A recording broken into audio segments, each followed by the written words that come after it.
Hello everyone, welcome to my channel Priyanka academy 24। Friends, EMRS यानी जो Eklavya residential school में जो भर्ती निकली है उसमें हॉस्टल वार्डन की लगभग 600 के आसपास पोस्ट थी। अगर आपने वो फॉर्म फिल किया है तो ये क्लास आप ही के लिए है, जिसमें एक महत्वपूर्ण टॉपिक दिया गया है पोक्सो, POCSO, पोक्सो। तो इससे रिलेटेड कुछ MCQ के क्वेश्चन प्लस थ्योरी आपको इस क्लास में कराऊंगी। तो चलिए क्लास को स्टार्ट करेंगे। क्वेश्चन नंबर फर्स्ट है, पोक्सो का क्या अर्थ है?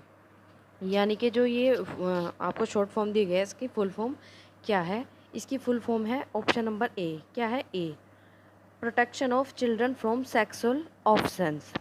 Protection of children from sexual offence आपको याद रखना है। Protection P, protection O, of C, children, S, from sexual offence. ठीक है, आगे चलेंगे।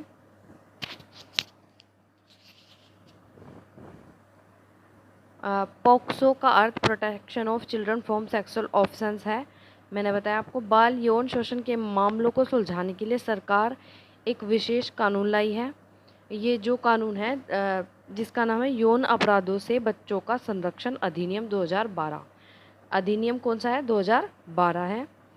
यौन अपराधों के खिलाफ बच्चों का संरक्षण करना है।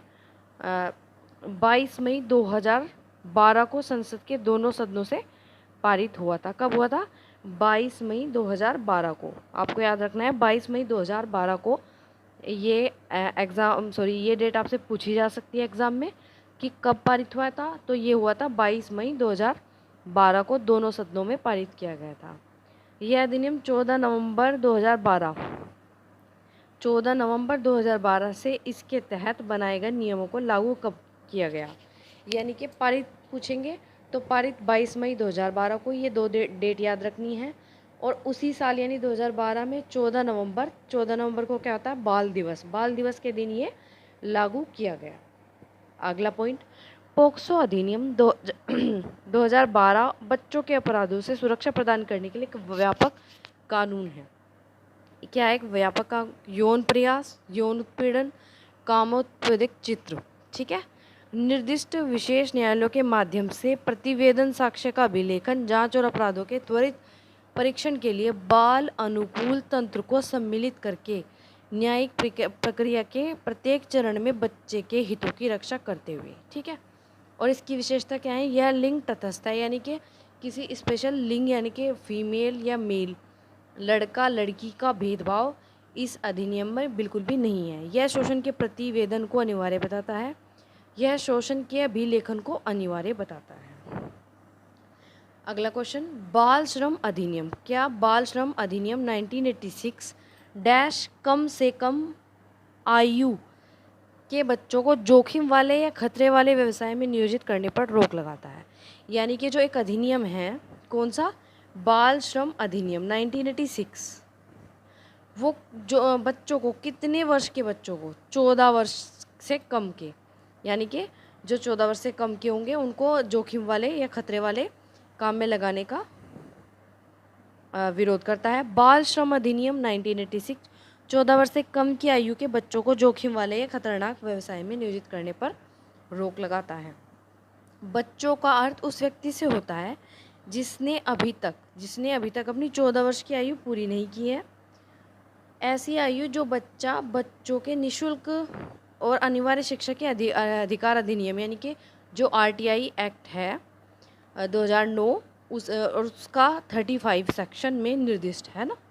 यदि कोई बच्चा विद्यालय के समय के बाद छुट्टियों के दौरान अनुसूची में निर्धारित, छुट्टियों के दौरान बात की जा रही थी, मतलब जब बच्चे छुट्टी मनाते हैं उस समय अनुसूचियों में निर्धारित किसी भी खतरनाक व्यवसाय या प्रक्रिया के अलावा अपने परिवार या पारिवारिक उद्गम में सहायता करता है, तो इसमें कोई भी कुछ भी गलत नहीं है।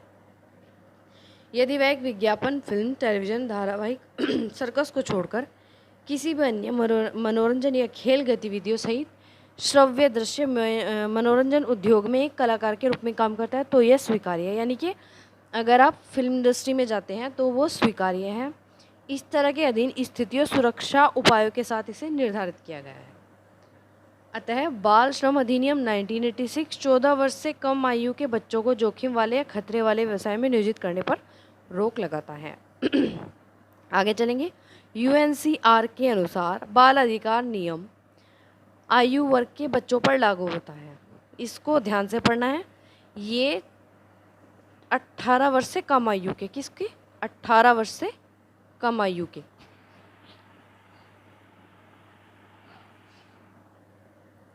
कौन भारत में बाल लिंगानुपात में गिरावट का कारण है? कौन है? तो कन्या भ्रूण हत्या, क्योंकि समय से पहले ही, जन्म से पूर्व ही पता करके कन्या जो भ्रूण होता है उसकी हत्या की जाती है। भारत में लिंगानुपात में गिरावट के कई कारण हैं। लिंग चयन गर्भपात, यानी कि लड़का है या लड़की, उसको पहले से ही जानकर और उसका अबॉर्शन कराया जाता है। जन्म या बचपन में अपेक्षा, नर बच्चे के लिए सांस्कृतिक वरीयता और कानून के क्रियान्वयन में विफलता। और तो सबसे मेन जो भारत में लिंगानुपात में गिरावट का कारण है वो है कन्या भ्रूण हत्या।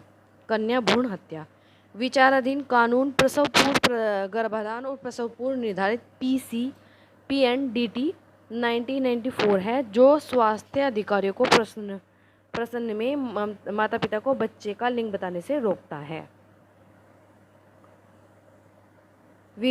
बाल विवाह निषेध अधिनियम 2006 का कौन सा खंड बाल विवाह को परिभाषित करता है? धारा B। कौन सा? धारा B करता है।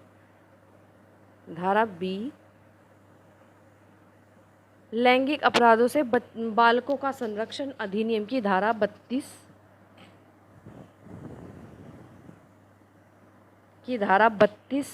विशेष लोक अभियोजकों की नियुक्ति से संबंधित है। यो लैंगिक अपराधों से बालकों का संरक्षण अधिनियम की धारा 32(1) में कहा गया है कि राज्य सरकार राजपत्र में अधिसूचना द्वारा प्रत्येक विशेष न्यायालय के लिए केवल इस अधिनियम के प्रावधान के तहत मामलों के संचालन के लिए एक विशेष लोक अभियोजक नियुक्त करेगी। पॉक्सो अधिनियम के तहत कौन विशेष न्यायालय स्थापित कर सकता है? कौन कर सकता है? उच्च न्यायालय के मुख्य न्यायाधीश के परामर्श पर राज्य सरकार।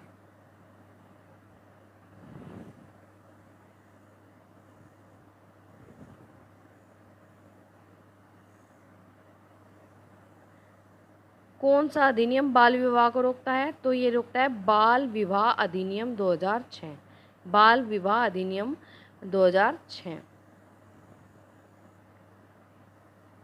इस अधिनियम में बाल विवाह गैर जमानती और असंज्ञेय अपराध है, जिसमें 2 साल की कठोर कारावास और 1 लाख रुपए का जुर्माना तक हो सकता है। आगे चलेंगे। 18 वर्ष से कम आयु के 2 बच्चों के विवाह से है। बाल विवाह 18 वर्ष से कम आयु के 2 बच्चों से है।